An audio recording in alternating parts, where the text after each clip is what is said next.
Tonight, tragedy in the air. Oh, it's devastated. It's really...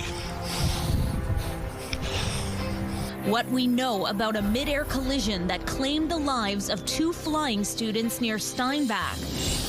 Also tonight, the path that binds. The communities are that close together. It just seemed like an obvious thing. Why a new active transportation path between Morden and Winkler is about more than just getting around. Plus, it really was a great part of Winnipeg's history. A rare peek inside Winnipeg's former Town 8 cinema and how much it would cost to make it your own.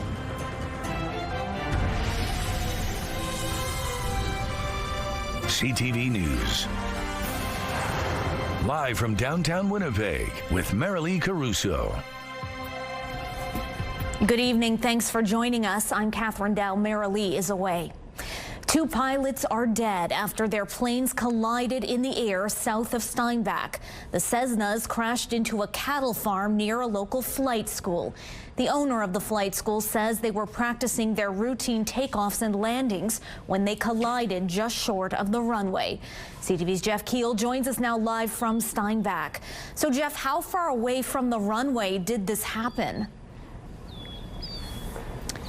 Not far at all, Catherine. Take a look. This here is the runway of the flight school.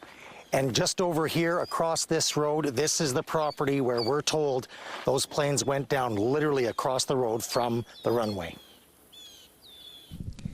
Smoke can be seen from a cattle farm where 2 planes collided, killing both pilots south of Steinbach in southern Manitoba. Oh, it's devastated. It's really...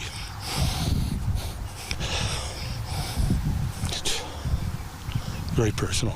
RCMP say around 8:45 Tuesday morning, they responded to a mid-air collision in the RM of Hanover. Emergency crews located the wreckage of 2 small single-engine aircraft. The 2 pilots were pronounced deceased on scene. There were no passengers aboard. The crash occurred near these buildings in this farmyard just south of Harv's Air, a flight training school. Co-owner Adam Penner says the 2 pilots were learning to fly, one in a Cessna 152, the other in a Cessna 172. He says they were doing routine lessons when they collided on approach just short of the runway. This is our everyday kind of routine. They're practicing their takeoffs and landings, perfecting them. Penner says in the 50-year history of the family business, nothing like this has ever happened. Well, it's very tough. It's just kind of a small family here.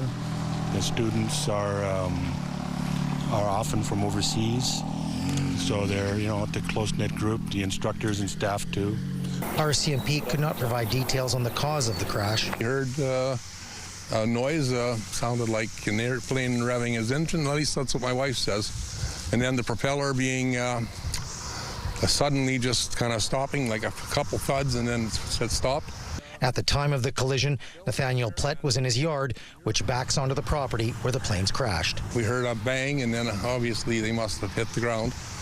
And then I went and looked. They said, Lucille, that must have been a plane crash. So I went and looked, and sure enough, saw the smoke coming up right away. And Stars Air Ambulance tells CTV News it was dispatched to the area, but there were no patients transported. Very sad indeed. So Jeff, what can you tell us about the investigation? The Transportation Safety Board is investigating, saying today that it is sending a team to the area to assess what happened. All right, thank you, Jeff. That's CTV's Jeff Keel reporting live. MKO Grand Chief Garrison Settee is describing the wildfire situation in the north as a crisis, as some people are forced to evacuate for a second time. It is very difficult because it is a harrowing experience when you transfer 8,000 people into urban areas, and a lot of them left with just one set of clothes and very little resources, like financial resources. So it's been very difficult. Satie's comments come after evacuations in Lynn Lake and Leaf Rapids and after Thompson declared a state of emergency. Several homes were also destroyed in Tatasqueyak Cree Nation. He said the evacuation process is particularly hard on elders and those with health conditions or mobility issues. In its latest update, the province says there are 83 active wildfires, 2 more than yesterday. The wildfire danger level across most of Manitoba is considered high or very high. Some heated moments at City Hall today as the Executive Policy Committee heard from delegates on the Wellington Crescent bike lane pilot project. I don't know when it became acceptable for elected officials to disregard public interest in favor of personal agendas. That does lead to authoritarianism unless that's the plan. Excuse me, like you're way out of line. Are you aware that there are other people outside of your circle that also enjoy biking in the city of Winnipeg that don't insult people that have a different opinion or that have other work to tend to or that might want to see this implemented in other ways? I'm not going to take advice from somebody who does not share my political goals. You do not want this effort to succeed. At issue was a decision to consult with property owners along Wellington before moving ahead with temporary safety measures. However, some delegates told councillors it's needed immediately following the death of a cyclist in June 2024 and other collisions. EPC voted in favor of the report, meaning if it passes full council, consultations will happen this fall and winter before the pilot project begins early next year. In my mind, better to do a process that includes consultation of the people living in the area. It would be more detrimental, I think, to put down something temporary, consult with people, rip it up and do something different. In my view, let's talk to the area residents. The proposed project would involve one-way bike lanes on both sides of Wellington Crescent using painted lines, plastic bollards, and adjustable concrete curbs. Winnipeg homeowners will not have the option to opt out of the city's planned new water meter system. The smart technology allows meters to be read remotely from a central location using radio transmitters. Today, EPC voted 4-2 against a motion to allow alternative options, including not having a transmitter installed on the property with proof of a medical exemption. 65% of the city's 221,000 water meters are past their service life and need to be replaced. The developers behind a major project in the Exchange District may have to adjust their plans. The Public Service is recommending the variance application for an extra height allowance for the Marketlands project be denied. The plan calls for 2 buildings, one between 4 and 6 stories and the other 16 stories. That would exceed the 100-foot maximum. The developers say if the application is denied, they may not be able to include as many affordable housing units as intended, and they would have to build the other building taller to compensate, which will cast a bigger shadow on the nearby Chinese gardens. In its report, the Public Service says 168 feet is still far too tall for the area's character and would set a bad precedent. Construction on a path connecting Morden and Winkler is now underway after years of planning. Cyclists and pedestrians will soon have a 10-kilometer paved commute, something residents say was much needed. CTV's Joseph Bernacki has the story. The dream of connecting Morden and Winkler via a pedestrian pathway is now only a few months away from the finish line. This idea has been in the community imagination for decades. James Freeland is chair of the Stanley Pathway Committee.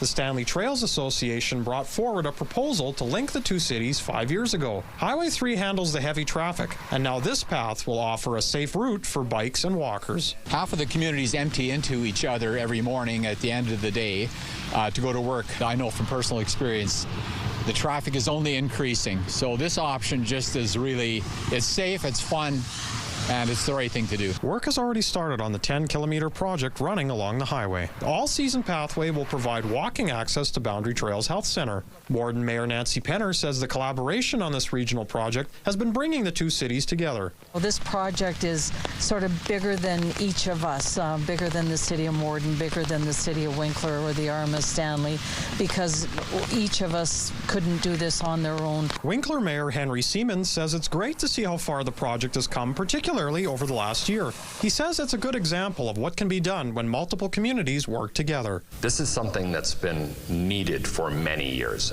Having a direct connection between the two communities to the hospital through the arm of Stanley, I think it's going to be tremendous for our active transportation network. According to the RM of Stanley, the project is estimated at $3.7 million. Freeland says the communities have been fundraising now for years and are within $1 million of closing the funding gap completely. They are hopeful to have the pathway ready to use by late fall. To see the pathway actually in the ground, well established, on schedule, is super gratifying. Joseph Bernacki, CTV News, Morden.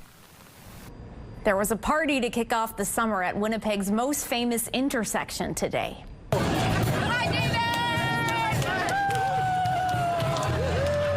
It was high fives all around at Portage and Maine.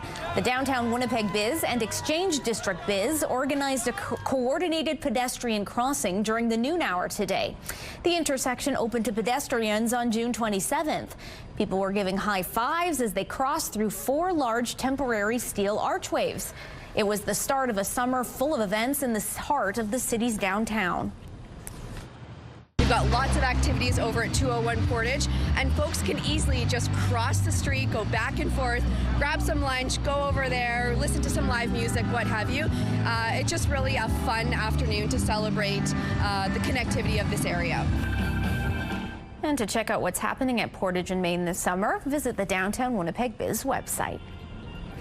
CTV's Daniel Halmerson joins us now with a first look at your Skywatch evening forecast. High five to Mother Nature. It was a beautiful day after a bit of a rocky start yesterday. Yeah, downtown Biz got it right doing the whole Portage and Maine thing today, not yesterday. We ended up seeing about 9 millimeters of rain here in Winnipeg. Down in Sprague, though, they saw 38 millimeters of rain last night. But yeah, clear skies throughout much of southern Manitoba today. Now, we do still have that air quality statements in effect for much of the province, with warnings today just issued down near Lac du Bonnet, Pinawa, Victoria Beach. That is, of course, due to wildfire smoke, and the one up in Thompson that we saw yesterday is still in effect. So widespread smoke throughout that region.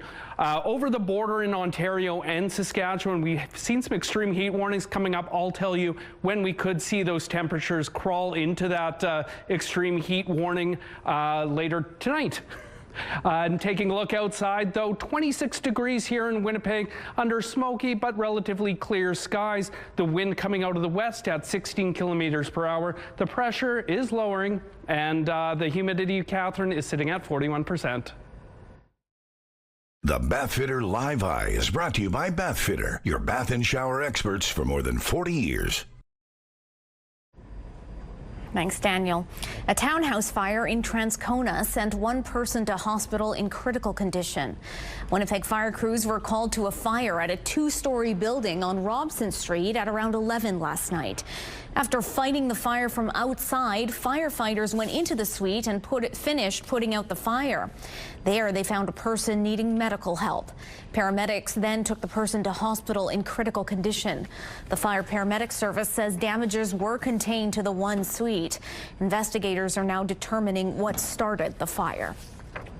A piece of Winnipeg's cinematic history is up for sale. Town 8, the last remaining major movie theater in downtown, has sat unsold for 2 years. CTV's Harrison Shins stepped inside for a rare look at what's left behind. Inside this building, a clock stopped ticking at 6 o'clock. This is the Town 8 Cinema. It opened up in 1981 and marked a change how Canada went to the movies. It was Canada's first freestanding 8-screen theater. It was quite a highlight at the time. The theater operated for 40 years, going up for sale in January 2023. We've had considerable interest since then. We had an offer almost right away. But fast forward to 2025, it is still waiting for its new owner. It was tied up for a number of months. That offer was for a new development, for a multifamily development. And unfortunately, the financing was unable to be put together. Sigalski says the owner is still open for any reasonable offers. The asking price is $2.25 million. That's based on the ability to redevelop this property and build up to 8 stories, which is what the city would approve for this site. Potentially, developer could build more density and have more units. This kind of redevelopment would mark the end of first-run movie theaters in downtown Winnipeg. According to a University of Winnipeg professor, that reflects a larger shift. It's part of a bigger restructuring where we saw the big box theaters opening up in larger malls in the suburbs, and the downtown now is left without a single movie screen beyond Cinematheque, which shows, really great movies, but not the first runs. D'Estacio thinks the end of movie theater might be the outcome. It's starting to look a bit more likely that we're talking about a major redevelopment of that site if we can't find an adaptive reuse of an old multiplex theater. Harrison Shin, CTV News, Winnipeg. Brandon families will have to wait a little longer to dive into an outdoor community pool. Opening of the Kinsman pool on Park Street, has been postponed. That's because the city says crews noted water loss while working on the 57-year-old pool and found multiple cracks in the circulation pipes. Repairs are underway, and the city of Brandon hopes to have the pool open later this summer. 2 additional public swim times are being offered at the Sportsplex to provide additional options. Still ahead, RCMP arrests 4 people, including members of the Canadian Armed Forces, accused of trying to start an anti-government militia. It means that people were actually preparing, were taking action. What authorities are saying about the alleged conspiracy and the serious charges the accused are facing. Plus, more survivors are sharing their stories following devastating flash flooding in Texas. Stay with us.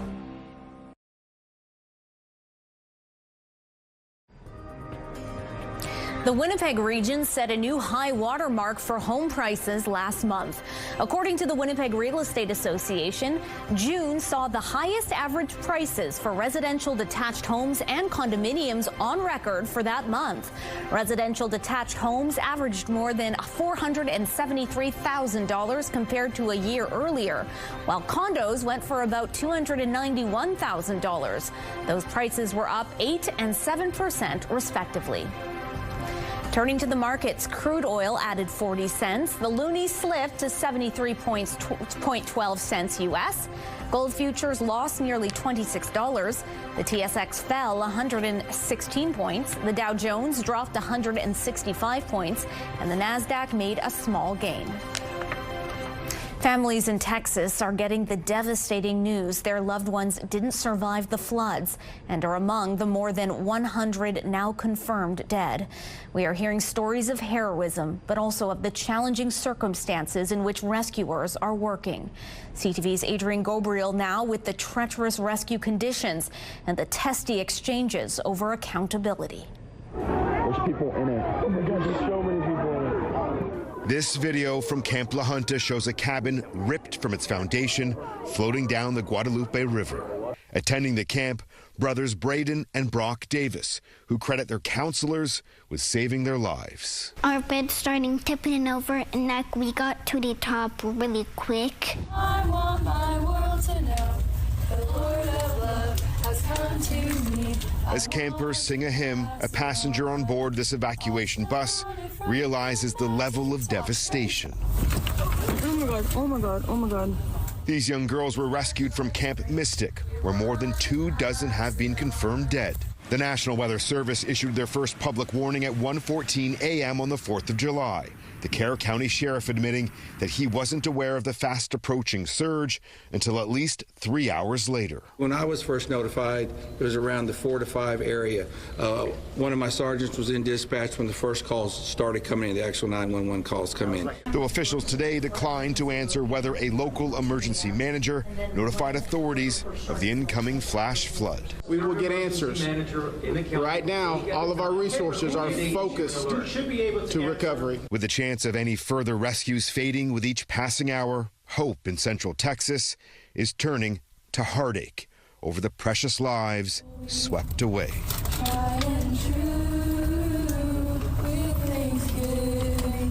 During a cabinet meeting today, President Donald Trump praised the quick deployment of state and federal rescue crews, saying that without them, the number of dead could have doubled or even tripled.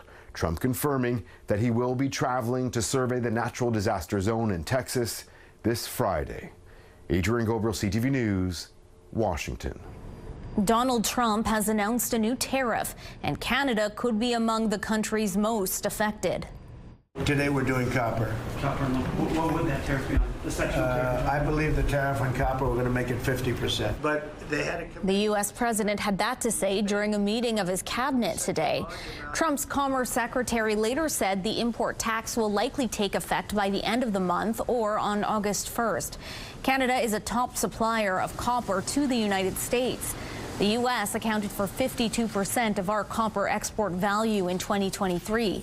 The metal is used in construction, transportation, electronics, and many other industries.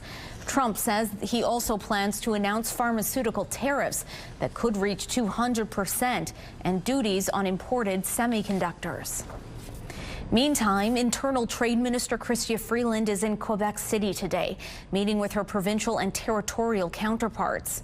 Bill C-5, also known as the One Canadian Economy Act, aims to remove internal trade barriers, increase labor mobility, and fast-track nation-building projects.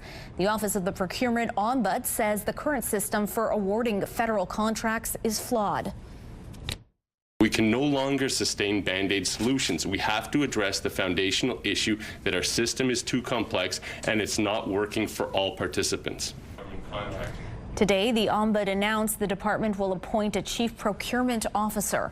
They will help keep the department accountable for issues like lack of documentation and a lack of interdepartmental communication. We're learning today about a shocking alleged conspiracy uncovered by the RCMP. Some active members of the Canadian Armed Forces are accused of trying to start an anti-government militia motivated by violent extremism. 4 men are now facing charges. CTV senior political correspondent Mike LeCouture has more. We know that 2 of the accused are active members of the Canadian Armed Forces. Now, police allege 3 of the 4 have been planning to create a militia. And according to the charges, the plan was to forcibly take possession of land in the Quebec City area. With 83 guns and accessories, about 11,000 rounds of ammunition, and smoke grenades, police believe the group was ready to do something serious.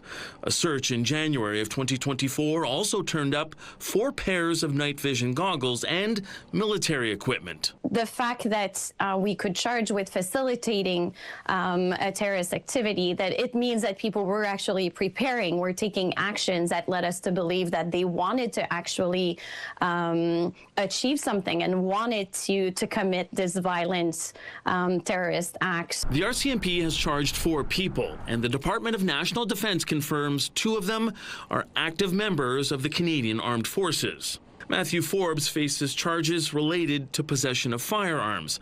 Marc-Auriel Chabot, Simon Anger Odette, and Raphaël Lagacé are all facing charges related to facilitating terrorist activity.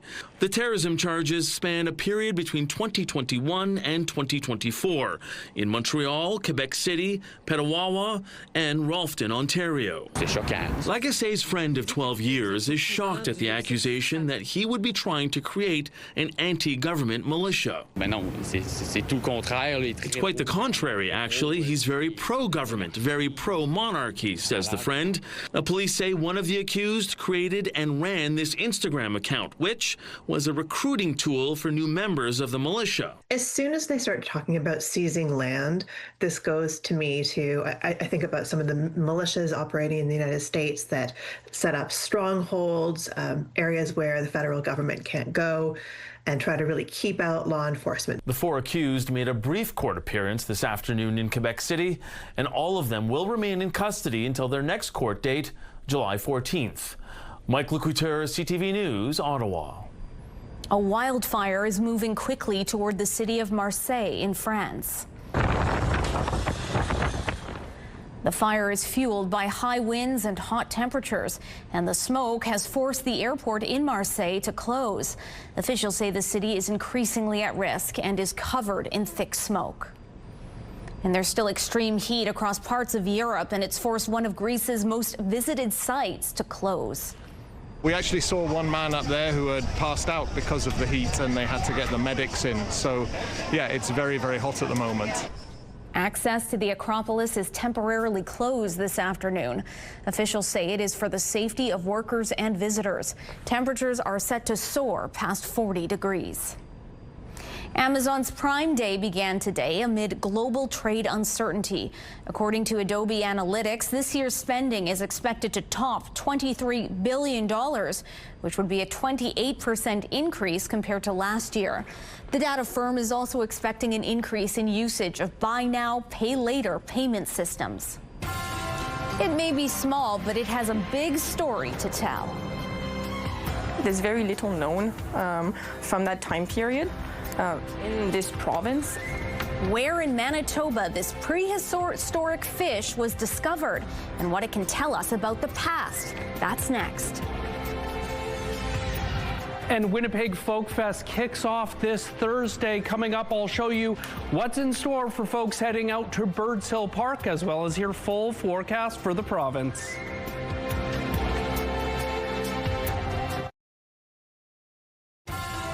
Have a news tip? When you see news happening, let CTV News Winnipeg know. Text your tips, pictures, and videos to 10400. That's 10400. Message and data rates may apply. Around 390 million years ago, a fish died in what is now Manitoba's Interlake region. While unremarkable at the time, its recent discovery has got paleontologists excited. This is all that remains of Almosteus lundarensis, so named because of its discovery near the community of Lundar. It's noteworthy because it's part of an extinct species called placoderm, which are believed to be the ancestor to all jawed vertebrates, including ourselves. Melina Jobbins, who made the discovery, says it may help scientists fill in the evolutionary record. To understand how our jaw, for example, evolved to become the jaw that we have in our groups, but also understanding how teeth first originated, because placoderms specifically have these structures that we call teeth, which lacked enamel, which is the top layer that we have on our teeth. And these don't have that yet, but they have these other structures inside. So we get to actually build up and understand a bit more how we get to have these cool structures that we have today that's so important to us. If you want to find more about this antediluvian progenitor, we have a story on our website, ctvnewswinnipeg.ca, or you can head down to the Geological Sciences Museum at the University of Manitoba.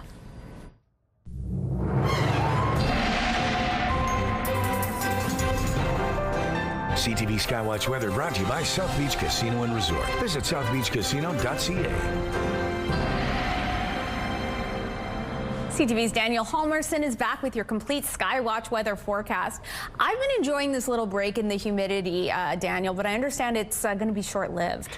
Yeah, temperatures rising over the next couple of days, Catherine, so enjoy it while it lasts. Beautiful day here in Winnipeg today. Highs hit 27 degrees this afternoon. Got to walk in this, and it was incredible. As I mentioned earlier, there is an air quality statement for much of the province, including air quality warnings for areas around Lac du Bonnet, Pinawa, Victoria Beach, east of Winnipeg and up north out in the Thompson area. Now tonight, relatively clear throughout much of the province as we head into Wednesday. Not much to show you there on the satellite. Now as I head through Wednesday, we could see some storms develop up near the Lynn Lake area here in the south, though remaining fairly clear as we head into the evening. Now folks heading to the stadium for the Rock and Thunder concert, it's looking pretty good weather-wise. No, pardon the pun, but thunder in the forecast. But later at night, we could see some storms develop in the south as well as parts of the north. Into Thursday morning. As we head through Thursday, some storms could move through the region. So the second half of that concert series, Country Thunder, could see a few raindrops. Tonight here in Winnipeg, though, mainly clear, wind coming out of the south at 10 kilometers per hour, dipping down to 13. Tomorrow waking up 17 degrees, mainly sunny. Those winds still kicking around. But as we move into the afternoon, high of 28. Plenty of sunshine, but winds at 30, gusting up to 50. And looking around the rest of the province, up in Churchill, 17 tonight, getting up to 29 tomorrow. Taking a look, Thompson there, 29 as well, but that smoke's expected to kick around. In the northwest, we'll take a look there. Flin Flon, 30 degrees tomorrow, plenty of sunshine. As I mentioned, Lynn Lake could see some thunderstorms. To our west, out in Brandon, dipping down to 12 tomorrow night. But check out those daytime highs tomorrow in Dauphin and Swan River, 32 degrees and plenty of sunshine. And here in Winnipeg in the capital region, 28 degrees tomorrow, high here, and much of the same. And just over the border in Ontario, dipping down to 11 tonight in Fort Francis and Dryden, but plenty of sunshine tomorrow with highs of 26. And our first weather pick of the night comes from Linda out in St. Malo, a rainbow following yesterday's rain showers. And the second one out in St. Vital from our friend Wade of a duckling with a little lunch in its beak there. Keep on sending those picks into Winnipeg weather at ctv.ca. The new U.S. administration is causing alarm for some Canadian health experts. Chemical warfare or various other causes are responsible for the current measles outbreaks. A warning today about a rise in health misinformation, separating myth from fact, coming up in CTV Medical Watch. Get Winnipeg's top stories, breaking news alerts, and watch live. Download the CTV News app. It's been a trying few years for Manitoba producers, and once again, a very dry spring has created drought conditions throughout parts of Manitoba, with Environment and Climate Change Canada predicting a similarly hot and dry summer ahead during those pivotal growing months. Joining me now to share more about how Manitoba producers are faring, we have Jill Verway, president of Keystone Agricultural Producers. Jill, thanks so much for being with us. Well, thanks for having me to discuss what's happening with agriculture here in Manitoba today this summer. I think so many of us who live in the city and we don't question where our food comes from and we don't know about the hardships of the producers. Sometimes this news doesn't reach us. I was surprised to see at Agriculture and Agri-Food Canada's drought monitor that drought intensity ranges in Manitoba from abnormally dry to extreme. So what have you been hearing from producers and how is it affecting their operations? I think what we're seeing right now is we were really early getting our crop in the ground, and right now, particularly over the course of the month of May and June, where we have a lot of our rainfall in the majority of the province, we were anywhere from 50% of normal to maybe as high as 70% of normal. But there's probably a few areas in the province that we haven't had hardly any rain since the crop run went into the ground. So we're starting to see that stress on those crops right now, and thinking of our livestock producers and beef producers in the north and Interlake area and to the east of the city, that the stress is definitely starting to see, particularly in dugout levels, being at lower levels than we'd like to see at this time of year. So we're really starting to see some of the stress of that lack of rainfall. in the last day, and certainly the forecast that I've seen here into the next 14 days, hopefully we're going to see some moisture and some rainfall. It looks optimistic as I look at the forecast this morning, but that changes on a daily basis and hourly basis too. So hoping for the best. Of course, this is a very familiar struggle for a lot of producers. There have been droughts the last number of years. I'm specifically thinking about 2021 as being particularly harsh. Is this simply the new normal for producers? I don't know if it's I guess it's weather is cyclical, right? So you're going to see ebbs and flows. I think certainly we're seeing maybe more occurrence of more torrential rain and more violent storms coming through than maybe what I've seen in my lifetime of farming. But if you talk to individuals that have been farming for 50 or 60 years, they can remember back in the 70s or 80s when we've certainly gone through similar occurrences.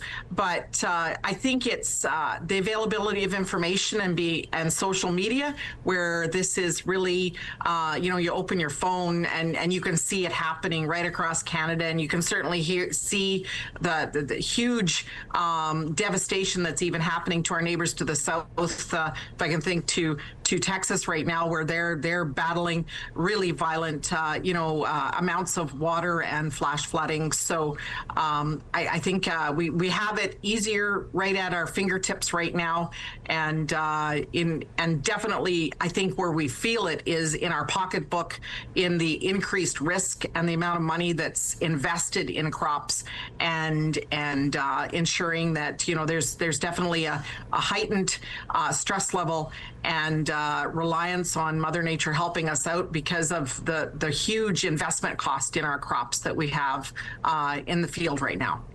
And just really quickly before we say goodbye, you mentioned Mother Nature. If you could be, pulling the strings on the weather front, what would you like to see on the weather front? What's kind of the ideal situation to try and turn things around this season?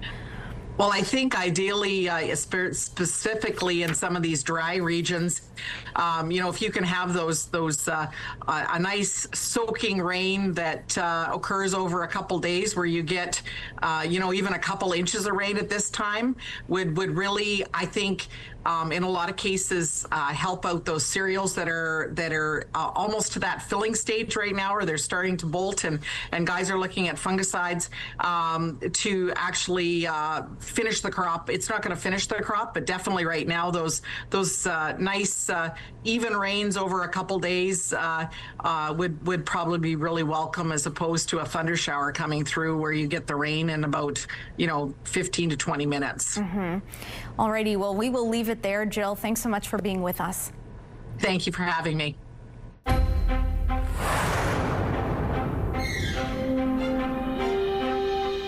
A new study that shows the health of U.S. children has deteriorated over the past 17 years.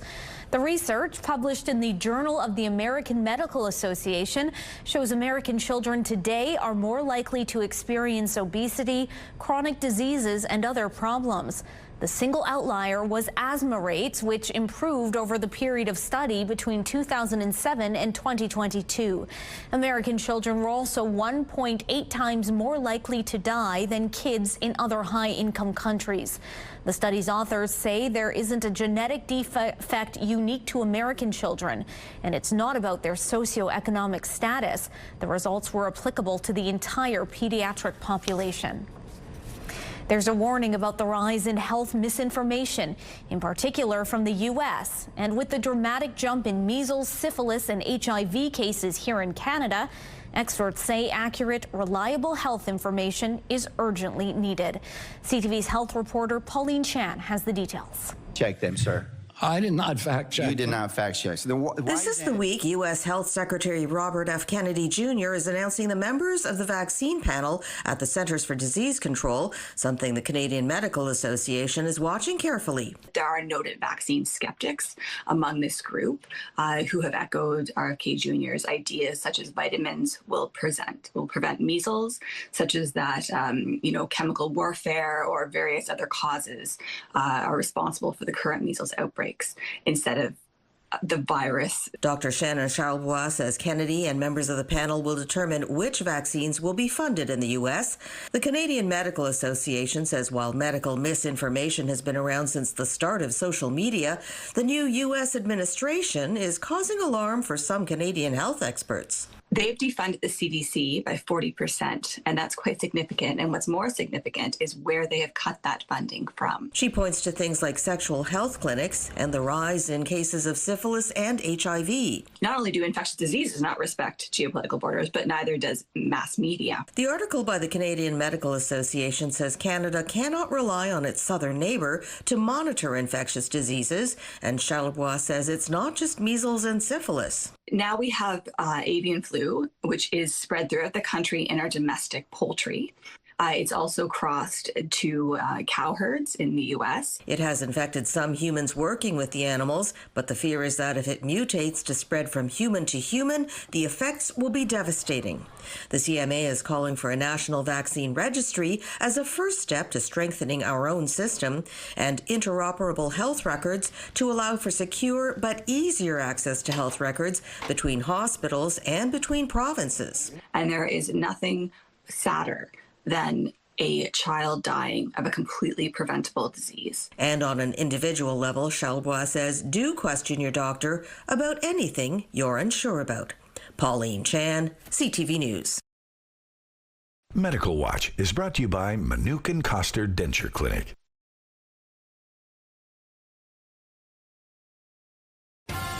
Still to come, CTV Spotlight is coming up next.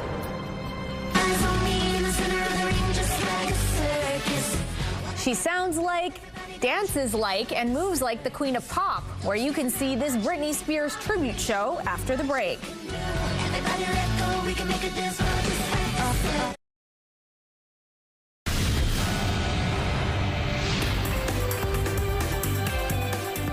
Spotlight, sponsored by the Casinos of Winnipeg, presenting Night Ranger. Well, Club Regent Event Center just announced a bunch of new shows. Champion. I mean, it's unbelievable. All the way from Las Vegas, give it up for Piff, the Magic Dragon. That's America's Got Talent star Piff, the Magic Dragon. He's bringing his Vegas-themed entertainment spectacular to Club Regent Event Center October 26th. The show features circus artists, comedians, and illusions. That's not all. Lucy Rose is the ultimate Britney Spears tribute. Experience Absolute Britney on November 21st. Also, peer behind the veil with medium Teresa Caputo and a Canadian classic rock double bill featuring Prism and Haywire. Get more information by going to the Casinos of Winnipeg website. And the next chapter for The Man of Steel has officially been unveiled.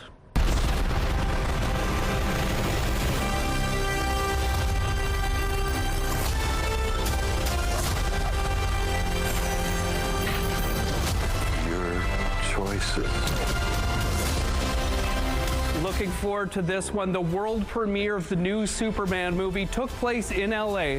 The first reviews for the summer blockbusters are out, and so far, it seems to be a hit with critics. The film is the start of a new DC superhero universe helmed by director James Gunn. Superman hits theaters Friday. And with the success of Jurassic World Rebirth, Scarlett Johansson isn't just on top of the box office, she's also taken the top spot in Hollywood. Get this, Johansson now has a lifetime box office gross of a staggering $14.8 billion from films where she plays a lead role or a lead ensemble role. Now, of course, more than $8 billion of that total comes from her time as a member of the Avengers, where she played Black Widow. In fact, Johansson surpassed two of her co-stars to take the top spot on the earnings list, Robert Downey Jr. and Samuel L. Jackson. And Pearl Jam drummer Matt Cameron says he's leaving the band after nearly 30 years.